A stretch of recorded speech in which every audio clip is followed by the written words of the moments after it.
ধনির তীরে অদ্বৈত নৃত্য করছে। অদ্বৈত কে বলুন তো বাবা? হ্যাঁ, যিনি ছিল মহাদেব, যিনি বাবা ভোলানাথ। সেই বাবা ভোলানাথ কলিকালে অদ্বৈত হয়ে এসেছে আস্তে। আপনারা আমরা সবাই জানি, কলিকালে যদি মহা বড় বৈষ্ণব যদি কেউ হয়ে থাকে, কেউ যদি বড় ভক্ত ভগবানের হয়ে থাকে, সেটা হচ্ছে বাবা ভোলানাথ। তিনি হচ্ছেন বাবা ভোলানাথ।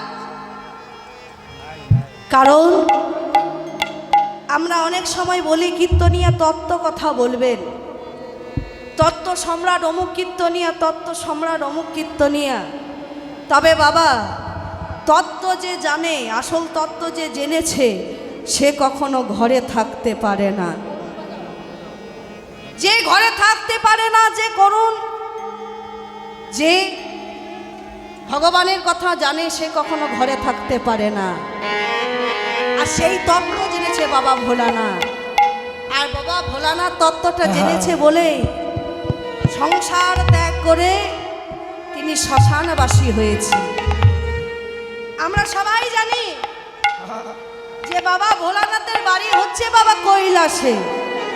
কিন্তু কৈলাসে কি ভোলানাথ থাকে গো? কৈলাসে কি ভোলানাথ থাকে? না। ভোলানাথ কোথায় থাকে?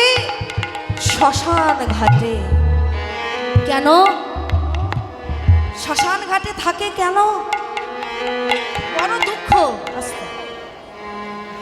পার্বতীর মনে বড় দুঃখ যে সবার স্বামী রাজ সিংহাসনে বসে, সবার স্বামী রাজ ঐশ্বর্য পরে, মাথায় সোনার মুটুক হীরের মুটুক পরে থাকে, কিন্তু আমার স্বামী ওই শ্মশানে গিয়ে ছাই ভস্যগুলোকে গায়ে মেখে আসে। কেন? কেন বাবা ভোলানাথ সব জায়গা থাকতে শ্মশানটাকে বেছে নিল? কেন? কারণ বাবা জানে যে ভগবানকে ভালোবাসতে হলে নির্জন জায়গার প্রয়োজন, যেখানে কোনো গল্প নেই, যেখানে কোনো সাড়া হবে না, শব্দ হবে না। আর সেই জায়গাটাই হচ্ছে শ্মশান। শ্মশানে মানুষ আসে কেন? যখন সব কিছু শেষ হয়ে যায়, যখন সব কিছু ত্যাগ হয়ে যায়, তখন মানুষ শ্মশানবাসী হয়ে যায়। আর বাবা ভোলানাথ শ্মশানে গিয়ে বসে থাকে, কারণ বাবা জানে যে আমি তো নাম ভালোবাসি।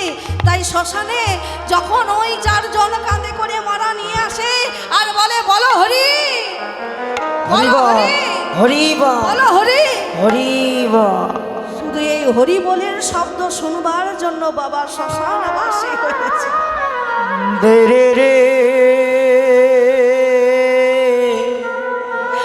আমার বাবা শ্মশানে গিয়ে ছাই বর্ষ গায়ে মেখেছে। তা বাবার গায়ে যে ছাই বর্ষ মাখা, কোন ছাই? কোন ছাই বাবা ভোলানাথ আমার গায়ে মেখেছে গো? এই আমরা সবাই বলি মরার ছাই বাবা ভোলানাথ গায়ে মাখে। তা মাগো, এই যে আমি কীর্তনিয়া, আমি যদি মরে যাই, তা আমার মরার ছাইটা কি বাবা ভোলানাথ গায়ে মাখবে? আমার মরার ছাইটা কি বাবা ভোলানাথ গায়ে মাখবে গো? মাখবে না। তাহলে কোন ছাই মাখার জন্য বাবা ভোলানাথ শ্মশানবাসী হয়েছে? কোন ছাই মাখবার জন্য? কৃষ্ণ ভক্তের রঙের ছাই। রাধে। যদি কোনো কৃষ্ণ ভক্ত নিঃশ্বাস ত্যাগ করার আগে কেউ যদি কোনো ভক্ত যদি কৃষ্ণ নাম করতে করতে চলে যায়, ভক্ত হে, সেই কৃষ্ণ ভক্তের দেহর ছাই মাখবার জন্য বাবা ভোলানাথ শ্মশানবাসী।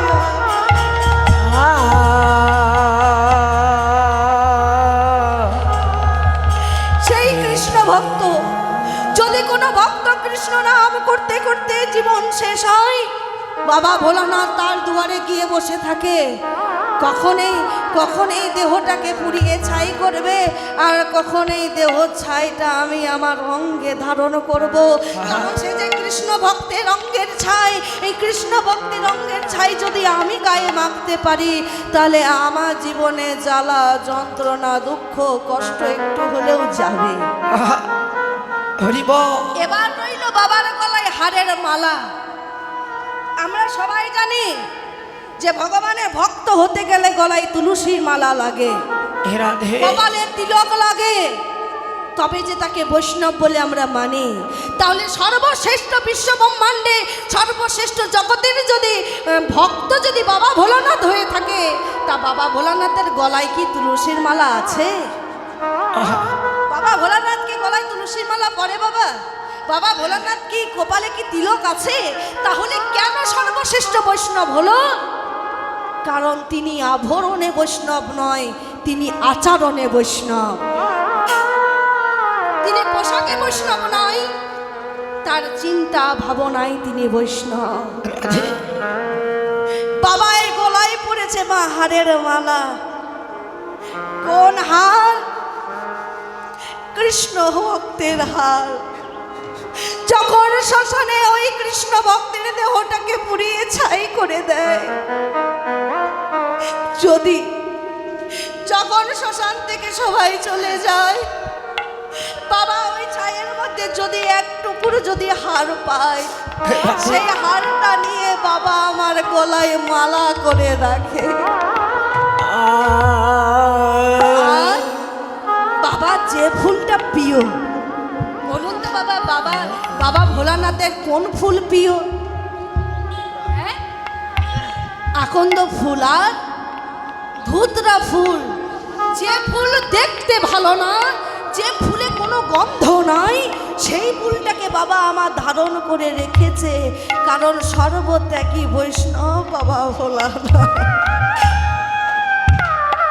আর সেই ভোলানাথ যখন রাসমঞ্চে রাধা রানী সকল সখীগণ নিয়ে কৃষ্ণ রাসলীলা করছে, যখন রাসলীলা করছে সকল রাধা রানী গোপীগণকে নিয়ে, এমন সময় বাবা ভোলানাথ ওই রাসমঞ্চে পৌঁছে যাবার জন্য মনে মনে ভাবছে যে সবাই তো রাসলীলা করে, শুনেছি রাসলীলায় নাকি অনেক প্রেম, রাসলীলায় নাকি অনেক আনন্দ, তবে আমিও সেই আনন্দটা পেতে চাই, আমিও সেই আনন্দ পেতে চাই। কি করে পাবো? ও বাবা, রাসমঞ্চে তো একটা নিয়ম আছে যে গোপী ছাড়া কখনো রাসমঞ্চে প্রবেশ করা যায় না। পুরুষরা রাসমঞ্চে প্রবেশ করতে পারবে না একমাত্র গোপী ছাড়া। আর আমি তো আগেই বলেছি, আজকে আপনারা যারা এসেছেন বাবারা এবং মায়েরা, এখানে কেউ পুরুষ না, কেউ নারী না, আমরা সবাই হচ্ছি বৃন্দাবনের ব্রজ গোপী। গোপী বলেই তো আজ রাসলীলা শুনতে এসেছি গো। তাই বাবা ভোলানাথ চিন্তা করলো যে রাসমঞ্চে যেতে হবে আমাকে গোপী সেজে। তাই বাবা ভোলানাথ যেই না মা পার্বতী সাজছে গো, মা পার্বতী যেই না সাজছে, এমন সময় নন্দী ভিঙ্গিকে ভোলানাথ বলল, যাও তোর মায়ের আঁচলে একটু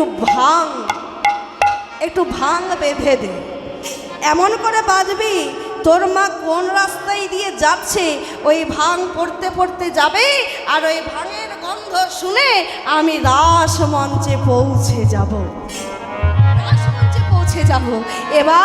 এবার বাবা যেই না পার্বতী সুন্দর করে সাজসজ্জা করেছে, রাসে যাবে জন্যে ভগবান বাঁশি বাজিয়েছে, রাসে যাবে।